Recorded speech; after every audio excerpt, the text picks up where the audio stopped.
미국 비트코인 ETF에서 사상 최대가 빠졌다.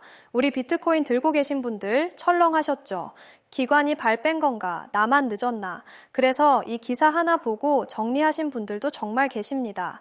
그런데 여러분, 그 돈을 누가 뺐는지는 아무도 안 알려줬거든요. 그 이름을 확인하는 순간 기사 제목이 완전히 달라집니다. 자, 숫자부터 깔고 가겠습니다. 오늘 여러분이 챙기실 건 딱 3가지예요. 얼마가 빠졌는지, 그 돈을 누가 뺐는지, 그리고 그 손이 그 다음에 뭘 했는지. 이 셋을 순서대로 보시면요. 기관이 떠났다는 말이 왜 절반만 맞는 말인지 아시게 됩니다. 자, 첫 번째 숫자부터 말씀드릴게요. 먼저 인정할 건 정말 인정하고 갑시다. 지난 6월 한 달 동안 미국 비트코인 ETF에서 빠져나간 돈이 약 40억 달러입니다. 우리 돈으로 5조 원이 훌쩍 넘고요. ETF가 처음 생긴 뒤로 한 달 기준 가장 많이 빠진 달이 맞습니다. 사실 기사가 과장한 게 아닌 거죠. 자, 질문 하나 던지겠습니다. 이 돈 누가 뺐을까요? 자, 그래서 명세서를 뜯어봤습니다. 빠져나간 40억 달러 가운데 무려 73%가 블랙록이 굴리는 아이빗 한 곳에서 나왔습니다. 나머지 10몇 개가 전부 합쳐서 남은 몫을 채운 겁니다. 쉽게 말하면요. 반 평균이 확 떨어졌는데 알고 보니 한 명이 백지를 낸 거였어요. 반 전체가 공부를 놓은 게 아니었던 겁니다. 그러니까 기관이 다 떠났다는 말은 사실 한 덩치가 덜어냈다는 말로 바꿨어야 정확한 거죠. 자, 구조가 보이기 시작합니다. 아이빗는 미국 비트코인 ETF 중에 덩치가 압도적으로 큽니다. 그러다 보니 이 한 곳이 방향을 틀면 전체 숫자가 통째로 끌려갈 수밖에 없거든요. 쉽게 말해 배에서 제일 무거운 사람이 한쪽으로 걸어가면 배가 그쪽으로 기우는 겁니다. 그래서 우리 비트코인 보유자가 매일 보는 그 유출 유입 숫자는요. 시장 전체의 마음이 아니라 한 덩치의 그날 사정에 가까울 수 있다는 겁니다. 자, 여러분, 이걸 알고 보는 사람과 모르고 보는 사람은 같은 기사를 봐도 결론이 정반대예요. 자, 진짜 재밌는 건 그 다음입니다. 달이 바뀌자 열을 내리 빠지기만 하던 27억 달러가 먼저 딱 멎었습니다. 그 무렵 블랙록은 아직 빼고 있었는데도요, 나머지가 먼저 버텨준 겁니다. 그리고 며칠 뒤 그 블랙록도 사흘 동안 약 5억 달러를 도로 넣었습니다. 어느 날은 아이빗 혼자 넣은 돈이 미국 비트코인 ETF 전체 순유입보다 많았습니다. 다른 데서 빠지는 걸 이번엔 이 한 곳이 다 받아낸 겁니다.